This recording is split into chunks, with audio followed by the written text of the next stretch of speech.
All right, so today I want to talk about this tweet from Maxime Bernier, and he goes on to say stock markets are crashing around the world because of bad monetary and fiscal policies to artificially stimulate the economy. We cannot spend our way into prosperity. Now, he puts it in a very, very good way. The stock markets are crashing because the terrible monetary and fiscal policy has led to the case that the minute that the economy has the slightest setback, things start it looks really bad basically, and that's because the economy was never very good to begin with.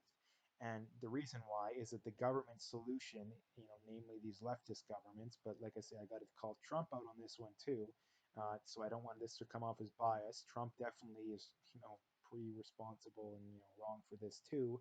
Um, the fact that the government solution is always, oh, we have this problem, let's just increase spending. You have this problem, well, let's just increase spending. And this comes from this idea that the left perpetrates, and a lot of people on the right, they know it's BS, but they buy into it because they want to either fit in with the group or they just don't want to. Because if you acknowledge the fact that it's BS, then you really have to alter your worldview a lot.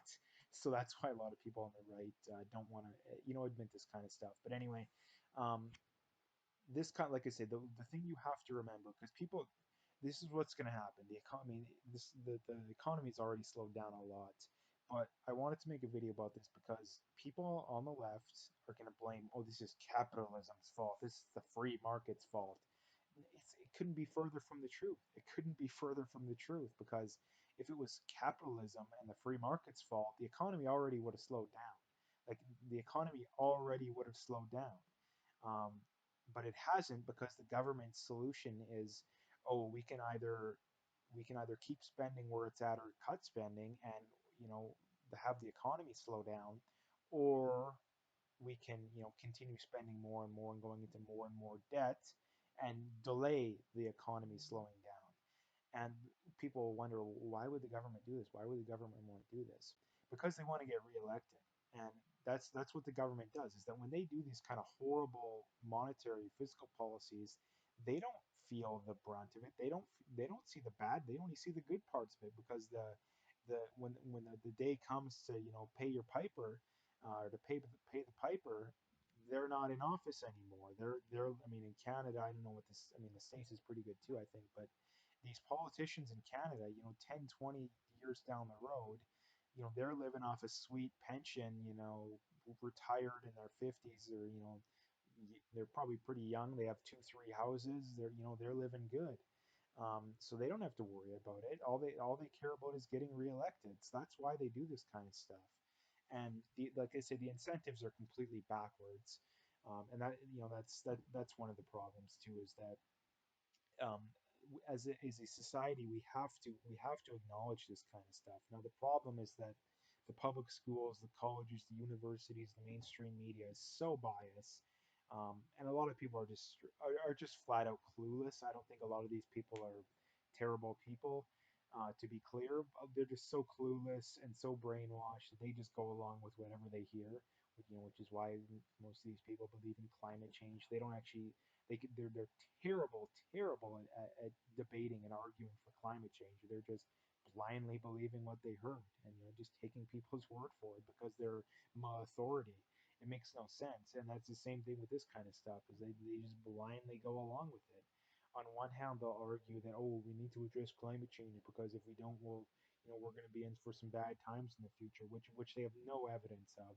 But when it comes to this kind of stuff, they'll defend massive amounts of debt, knowing that it's going to collapse at some point, and it's not debatable too. Like climate change, very very debatable.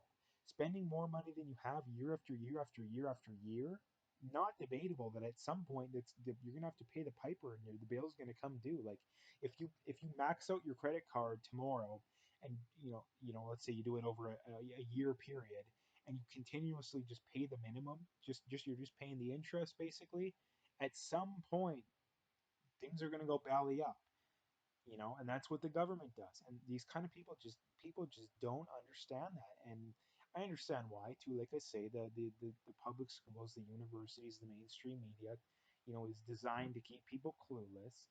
It's not designed to educate people. People come out of public schools and universities as about as uneducated as you can possibly make someone after that amount of time and money. um, which when you look at homeschool kids, you know, someone with no education training you, and yet you still turn out just as good as someone who makes 100, 80, 90, $100,000 a year, and went to school for 4 or 5, 6 years to teach you. I mean, that makes no sense. But getting back to the topic here, I just want people to know that when you hear people blaming the free market and capitalism for this kind of stuff, you have to be like, hey, that's BS. We know that's BS.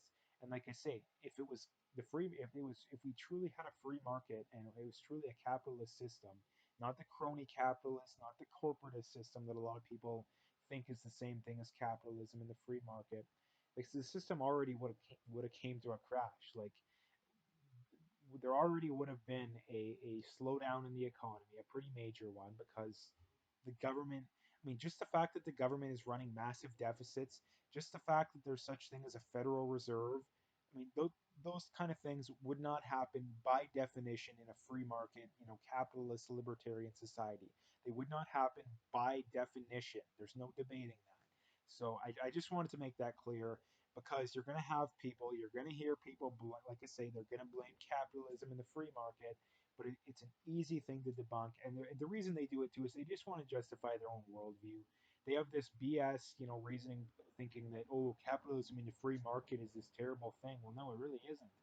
And that's what they do. They just anytime, like it's the classic thing that in the states you have these people that think, oh, when the economy, these people on the left, um, when the economy is getting better, it's Obama's fault, and when it's getting worse, it's Trump, and when it's getting better, Obama. When it's worse, it's Trump. Not, it should be Trump the whole time. He's in charge, right?